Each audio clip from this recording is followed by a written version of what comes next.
Bonjour, je vais vous présenter l'épisode 3 de la présentation sur l'église protestante évangélique de Thouars, Vie Nouvelle, Avril, 69 route de Thouars. Et aujourd'hui, nous allons parler en particulier de l'importance de la Bible pour les protestants et évidemment pour notre église. Après la mort et la résurrection du Christ, c'est-à-dire l'année 1 de notre calendrier, le christianisme s'est répandu partout en Europe et en particulier à Rome. Il y a eu une division entre les chrétiens d'Orient et les chrétiens d'Occident au XIe siècle, mais tout ce qui concerne l'Europe de l'Ouest était uniquement catholique, en fait, jusqu'au XVIe siècle, jusqu'à ce qu'un moine allemand du nom de Martin Luther, donc vous voyez la photo ici, ne remette en cause la manière dont on transmet le christianisme en Europe et ne remette sur le devant de la scène la Bible, le livre sur lequel se base le christianisme.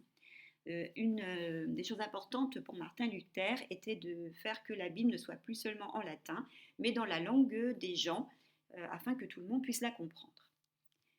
La Bible s'appuie sur, l'Église protestante, toute Église protestante s'appuie sur la Bible et la Bible seule, c'est ce qu'on appelle le livre de référence.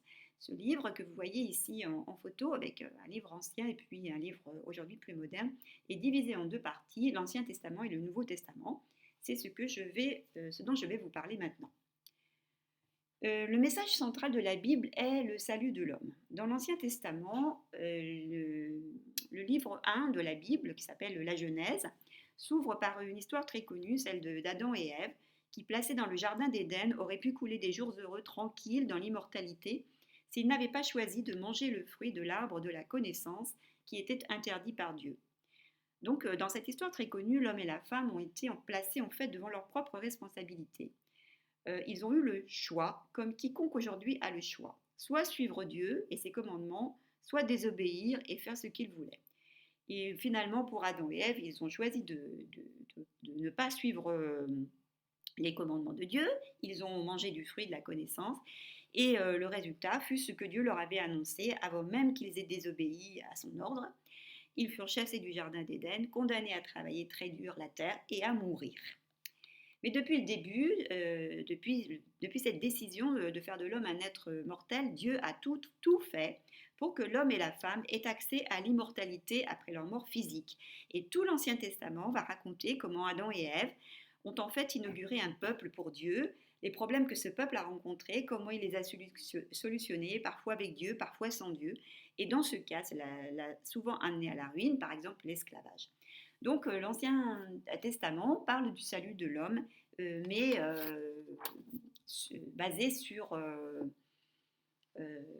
sur cette histoire d'une alliance avec Dieu. Le Nouveau Testament, le deuxième livre, est en fait, va parler d'une nouvelle alliance. Pourquoi ? Parce que ce mot testament vient du latin, qui veut dire témoignage, mais dans son sens religieux, il veut dire alliance. Car Dieu a fait alliance avec les hommes et les femmes qui ont accepté de le suivre. Cette alliance était en fait en concordance avec les usages des sociétés dans lesquelles le mot de sacrifice avait un sens rituel d'un animal sacrifié précisément pour les péchés, c'est-à-dire les mauvaises actions des hommes et des femmes. L'Ancien Testament annonce que Dieu enverra un Messie sur la terre pour rappeler aux hommes qui est Dieu, et cela inaugurera une ère nouvelle. Et ce Messie, c'est Jésus.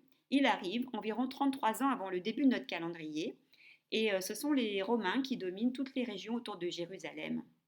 Jésus nous est présenté dans la Bible comme l'enfant de Dieu qui a été porté par une vierge, Marie.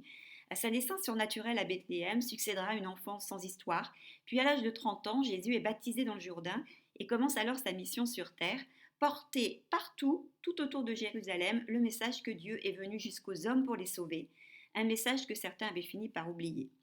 Pour montrer l'extrême puissance de Dieu dont il est l'incarnation, il est fils de Dieu et fils de l'homme, il va faire des miracles de guérison et de résurrection. Son message est simple, croyez et vous serez sauvés. Mais cela ne conviendra pas aux autorités de l'époque et à 33 ans, il est condamné à mourir sur une croix tout simplement parce qu'il dérange. Et c'est lui qui, une fois pour toutes, a remplacé tous les sacrifices d'animaux.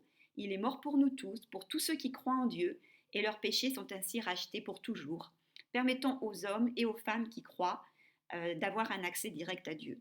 3 jours après sa mort, c'est la résurrection de Jésus, donc à Pâques, qui montre que nous connaîtrons la résurrection nous-mêmes pour une vie éternelle si nous croyons. La croix devient donc le symbole de cette mort et de cette résurrection. La croix indique qu'une nouvelle alliance a été scellée entre Dieu et nous. Si vous souhaitez en savoir plus, n'hésitez pas à consulter notre site internet ou à nous écrire à evntoire@gmail.com. À bientôt sur YouTube pour un épisode supplémentaire qui vous dira pourquoi croire. À bientôt, au revoir, bye.